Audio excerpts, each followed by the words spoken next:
항해 시대의 바다 생활은 장단점이 있었습니다. 바다의 꾸준한 리듬만으로도 많은 사람들이 만성적인 해병 상태로 떨어지게 충분했습니다. 그러나 음식을 소화시키기 어렵게 만드는 것은 격동하는 바다만이 아니었습니다. 군사 선박에서 사용되는 끔찍한 처벌은 다른 종류의 병을 만들어냈습니다.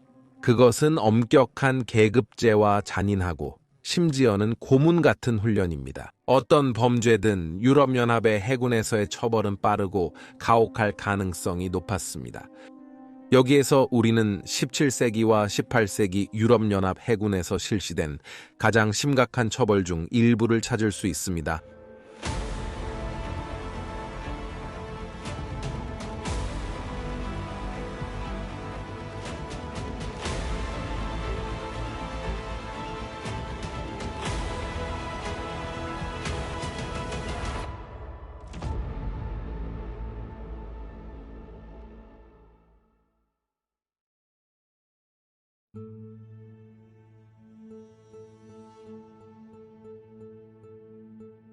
많은 면에서 체벌은 항해의 시대 동안 바다에서의 생활의 잔인함의 상징적인 심볼로 남아 있습니다. 확실히 체벌은 선박 질서를 유지하기 위해 사용된 모든 처벌 중 가장 흔한 것이었습니다. 체벌은 휘핑이나 매질이라고도 알려져 있으며 휴지나 막대로 사람의 등을 때리는 것을 포함합니다. 이것은 교과서적인 정의일 수 있지만 이 형벌이 실제로 얼마나 끔찍했는지를 전달하지 못합니다. 예를 들어 처벌에 사용된 도구는 크게 다르게 사용되었습니다. 때때로 선택된 무기는 나무 막대나 가죽 벨트였습니다. 심각한 고통을 주고 심지어 상처를 입힐 수 있는 도구입니다. 잔인하지만 당시 학교에서 발견되는 체벌 종류와 크게 다르지 않았습니다. 이런 도구로 인한 피해는 신체적 불편함만큼이나 공개적인 모욕에서 비롯되었습니다. 빛나는 붉은 엉덩이가 선원들 사이에서 그의 명성을 돕지 못했습니다. 그러나 훨씬 더 심각한 도구들이 사용되었습니다. 로열 네이비에서 사용한 채찍인 9꼬리의 고양이는 실제로 신체에 해를 끼칠 수 있는 그런 무기 중 하나였습니다. 이 도구의 모습은 약간 무해해 보입니다. 마치 늘어진 줄로 연결된 손잡이처럼. 하지만 외관은 속일 수 있습니다. 9개의 면으로 된 줄, 즉 꼬리를 가진 9꼬리의 고양이는 각 줄마다 최대 3개의 매듭으로 장식되어 있었습니다. 이것들이 그것의 무서운 충격 상처를 만들어냈고 살을 때릴 때 수많은 상처를 만들었습니다. 고양이의 발톱처럼 보이는 이런 상처 때문에 그 이름이 붙었습니다. 370g의 무게를 가지고 있으며 풀린 면사를 엮어서 타이트하게 메쉬로 만든 채찍은 유연하여 힘을 가하기 적합했습니다. 매듭과 꼬리 부분에 집중된 깊은 상처들은 삿대나무의 9개의 꼬리로 인해 피해자에게 극심한 고통을 초래했습니다. 때때로 금속 바늘과 같은 악랄한 도구들이 꼬리 부분에 꿰매져 있어 이 체벌 도구의 잔인함을 극대화하였습니다. 사람의 등을 벗겨내고 교차로 엉킨 매듭 흉터에 뒤엉킨 그물을 남기기 위해선 몇 번의 타격만이 필요했습니다. 셔츠를 벗기고 손목을 그물이나 기둥에 묶은 상태에서 한 사람이 채찍질을 받는 것은 항상 모인 선원들 앞에서 이루어졌습니다. 많은 환호 속에서 판결문이 읽혀지고 그 사람은 자신의 범죄를 인정하고 사과할 수 있었습니다. 그가 특히 용감하거나 고집스럽거나 어리석다면 그는 자신의 무죄를 주장하고 처벌의 불공정함을 한탄할 수 있었습니다. 체벌을 가하는 사람은 이런 것에 거의 동정하지 않았습니다. 그 다음에는 무서운 항해 징계 책임자인 보트스웨인의 벌칙과 채찍질이 이어졌습니다. 이런 벌칙은 그렇게 강력하게 내려쳐져서 한 명의 체벌 관찰자가 말했습니다. 피해자의 벌거벗은 등에 내리는 타격 소리는 약 500m 떨어진 곳에서도 들을 수 있다고요. 이런 타격을 받고 고통받는 남자의 비명소리는 최소한 그만큼이나 들렸습니다. 이런 채찍으로 상당한 수의 타격을 받은 후에는 상처 위에 상처가 생기고 피해자의 등은 감염에 노출된 고통스러운 혼란스러움이 됩니다. 사실 상처에 소금을 뿌리다라는 표현 9꼬리 고양이에서 유래했습니다. 감염을 막기 위한 필사적인 시도로 선원들은 매질로 인해 뒤가 리본처럼 찢어진 상처에 소금을 뿌렸습니다. 이것은 말 그대로 믿을 수 없을 정도로 고통스러운 과정이었습니다.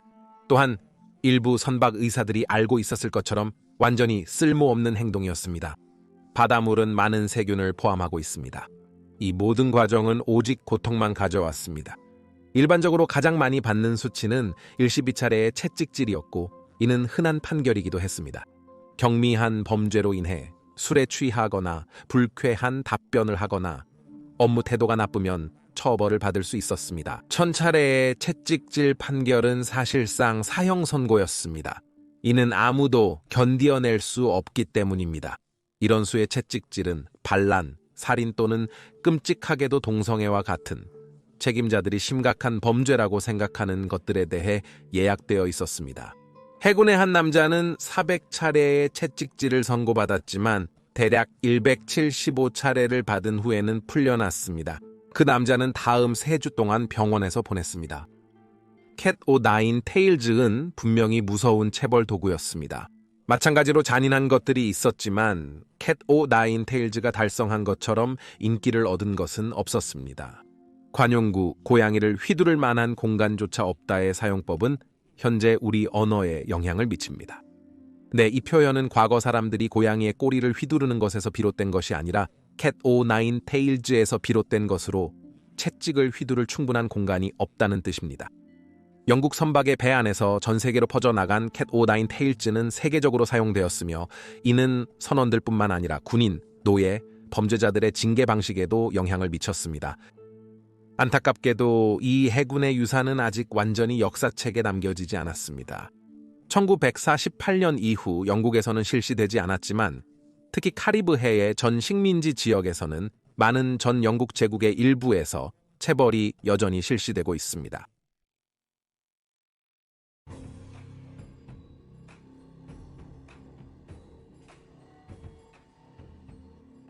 체벌과 마찬가지로 가플렛을 달리는 것은 전체 선원이 갑판에 모여 목격하는 처벌이었습니다. 이것은 이러한 처벌의 공통된 주제로 그 목적은 항상 피해자를 처벌하는 것만큼이나 나머지 선원들을 겁주는 것이었습니다. 급여와 식량이 적어 좋은 행동을 유도할 것이 거의 없었기 때문에 처벌은 나쁜 행동을 억제하는 데 중요했습니다. 척살은 집단 참여 요소를 다음 단계로 진화시킵니다. 선원들이 단지 처벌을 관찰하는 것이 아니라 직접 집행에 적극 참여하게 되었습니다. 고대 그리스와 로마의 군대 그리고 이후의 다른 군대에서 사용된 척살은 유죄 판결을 받은 사람이 배를 돌며 동료 선원들이 그를 때리는 것을 포함하고 있었습니다. 선원이 지나갈 수 있도록 평행선을 이루고 선원들은 다리, 주먹, 무기로 때려 그 사람이 계급을 지나갈 때마다 공격하였습니다. 다양한 규칙이 있었지만 배마다 다르게 적용되었습니다. 날카로운 무기는 일반적으로 금지되었으며 달리는 사람들에게는 얼굴을 가릴 기회가 주어졌습니다. 달리기는 허용되었으나 불명예스럽게 여겨져 주변 선원들의 공격성을 더욱 유발할 수 있었습니다. 이것은 선원들이 규칙을 어긴 동료 선원에게 판결을 내리는 것뿐만 아니라 스스로 행동으로 나타내는 방법이었습니다. 이러한 선원과의 정신적인 분리, 그들의 처벌에 공모하는 것은 두 사람을 정신적으로 분리하고 우리와 그들, 순종자와 불순종자에 대한 강화된 의식을 형성하는 데 도움이 되었습니다. 그러나 선장이 체벌을 집행하면 그의 권위에 역효과를 줄 수 있다. 처벌이 불공정하다고 느껴지거나 인기 있는 선원이 처벌받는 경우 선원들에게 동료의 처벌을 맡기는 것은 잘못된 선택이었습니다. 1760년에 발생했습니다. HMS 로열 조지회에 탑승한 선원 프란시스 렌요는 3번의 체벌을 받게 되었습니다. 승무원들은 분명히 그 남자에게 동정하였고 그는 실제로 어떠한 처벌도 받지 않았으며 그를 때린 모든 사람들은 단지 보여주기 위해서였습니다. 우리가 볼 수 있듯이 처벌과 시대의 잔인함에도 불구하고 여전히 동정과 우정의 순간들이 존재했습니다.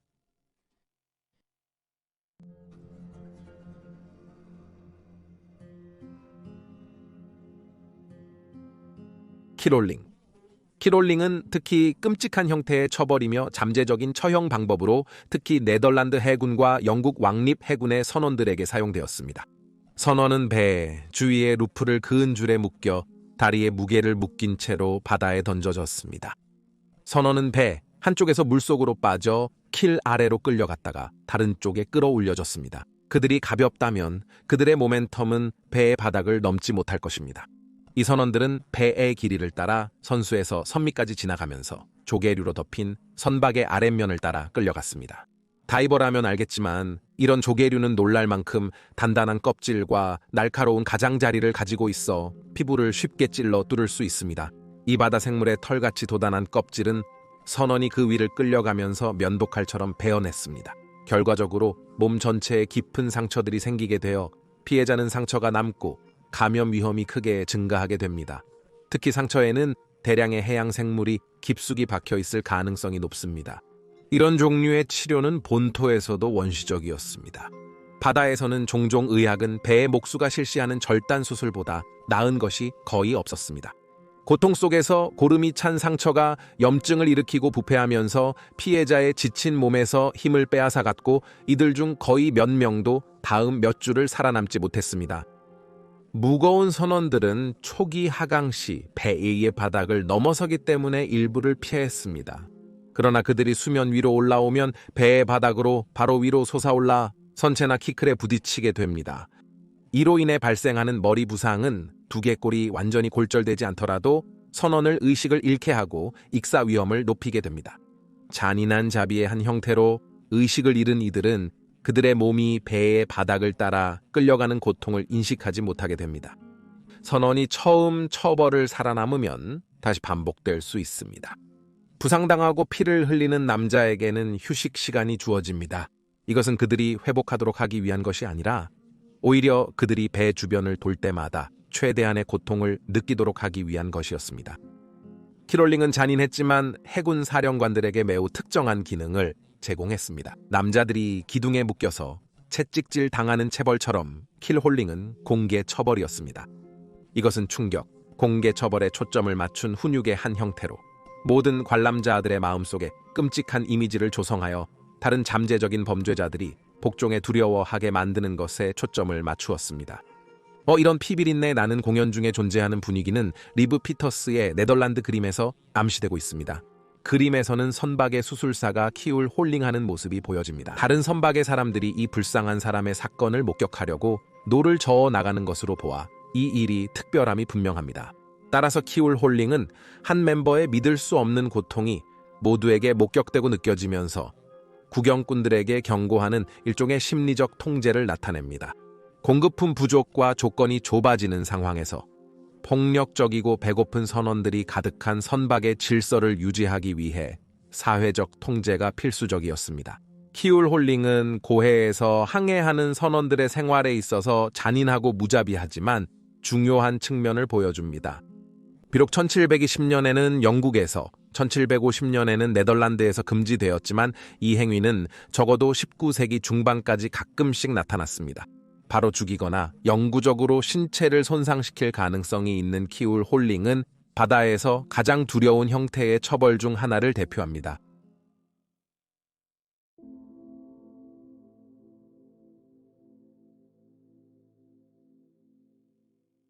심한 잔인함과 명백한 잔혹함의 표현, 즉 광범위한 체벌이나 키울 홀링은 선원들을 복종하게 하는 방법이었습니다.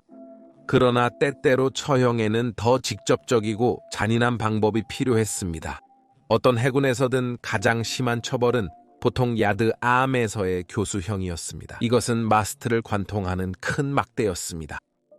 손과 발이 묶인 상태에서 야드 암에서 교수형 당할 사람들은 배의 도치대에 있는 많은 두꺼운 줄 중 하나에 의해 천천히 올려져 그들의 목 주위에 감긴 목매를 부착하였습니다. 전체 선원들은 침묵 속에서 이들이 천천히 질식사하는 것을 지켜보았습니다. 많은 구경꾼들이 그 남자와 생활 공간을 공유하고 종종 몇 달 동안 함께 여행하며 음식부터 인생 이야기까지 모든 것을 공유하였기 때문에 이 무서운 침묵의 사건은 특히 끔찍했을 것입니다. 탈영이나 반란과 같은 심각한 범죄에 대한 최후의 처벌로 보이는 도샤대에서의 교수는 피해자를 배 위에 몇 일이나 몇 주 동안 눈에 띄게 매달아 두고 나서야 내리는 것으로 반란을 생각하는 누구에게나 강력한 제지력을 발휘하였습니다. 이것은 항해 시대에 사용된 잔인한 처벌의 목록이지만 전혀 완벽하지 않습니다. 이 레퍼토리에는 간단한 폭행, 고립 및 부분적인 기아 등 다른 사회 통제 방법이 추가되었습니다. 그러나 이러한 방법들은 오늘날까지도 군대와 충돌 지역에서 너무나 흔하게 남아 있습니다. 여기 나열된 처벌들은 잔인함으로 우리를 충격에 빠뜨립니다. 과거 겉보기에는 피부가 두터운 남자들조차 이런 것을 목격하면 트라우마를 받았을 것입니다. 하지만 이런 처벌이 흥미로운 점은 그것이 다른 사회적 현실을 전달해주기 때문입니다. 마찬가지로 잔인하지만 설명하기 어려운 것입니다. 항해시대의 배 위에서의 생활은 힘든 노동과 일상적인 어려움이 현실이었습니다. 표현되지 않은 고통과 좌절된 욕망의 하나입니다. 이 해군의 남자들은 그들의 일을 사랑하지 않았습니다. 해군 생활은 높은 훈련과 힘든 일을 요구하며 그 노력에 대한 보수는 크지 않았습니다. 이런 생활을 선호하는 사람은 거의 없으며 대부분은 이를 떠도는 감옥으로 인식했습니다. 또한 배 안에서의 사망자 수도 많았습니다. 평화 시기에도 배 소유주와 정부는 일반적으로 항해 중인 선원들의 50%가 괴혈병과 같은 질병으로 사망할 것으로 추정했습니다. 결과적으로 18세기에는 영국 왕립 해군과 상선 해군이 매년 5만 명에서 10만 명의 사람들을 모집하여 계속해서 체계를 유지하고 순위를 보충하였습니다. 그래서 거의 아무도 해군 생활을 꿈꾸지 않았습니다. 사실 많은 사람들이 억지로 선원이 돼야 했습니다. 일부는 부채, 학대, 불명예로부터 도망치거나 강제로 그 위치에 놓인 상황입니다. 잠자리를 찾거나 술에 취해 있는 동안 강제 징용되어 논란이 되었습니다. 이런 조건들을 감안할 때 많은 선원들이 배를 버리거나 반란을 일으켜 선장을 없애고 싶어 하는 것은 놀랍지 않습니다. 채찍질이나 키올홀링, 도시대에서의 매달림과 같은 가편을 뛰는 것과 같은 행위들은 이 모든 것의 상징입니다. 수개월 동안 바다에서 빈약한 식량으로 살아가며 일과 남자들의 동행만을 가지고 있는 전망에 직면했을 때 선원들을 불복종으로 이끌어내는 데는 많은 것이 필요하지 않았습니다. 이러한 끔찍한 조건에 직면했을 때 일반 사람들이 논리적인 자기 이익을 위해 행동하는 것을 막기 위해 잔인함이 필요했습니다. 그리고 잔인함, 이러한 방법들은 무수히 많이 사용되었으며 신체적 고문, 사회적 모욕, 그리고 생명의 가치에 대한 무모한 경멸을 이용하여 무질서한 선원들을 질서정연하게 만들었습니다. 그런 이유로 이런 사람들이 병바닥에서 혹은 해적선의 갑판에서 공개적으로 반란을 일으키며 자신의 운명을 찾는 것은 놀랄 일이 아닙니다. 이러한 잔인한 해군 처벌 방식은 가장 강인한 선원들조차도 직업을 바꾸는 것을 고려하게 만들었을 것입니다. 하지만 전쟁을 치러야 하고 해적들을 저지해야 한다는 결정이 내려졌습니다. 책임자들에게는 만약 체벌이 필요하다면 체벌을 해야만 했습니다. 그리고 여러분은 4가지 잔인한 해군 처벌 방식을 보셨습니다. 아래 댓글 섹션에 자유롭게 여러분의 생각과 반응을 남겨주세요. 비디오를 좋아하시면 채널 지원을 위해 구독 잊지 마세요. 시청해주셔서 감사하며 다음에 뵙겠습니다.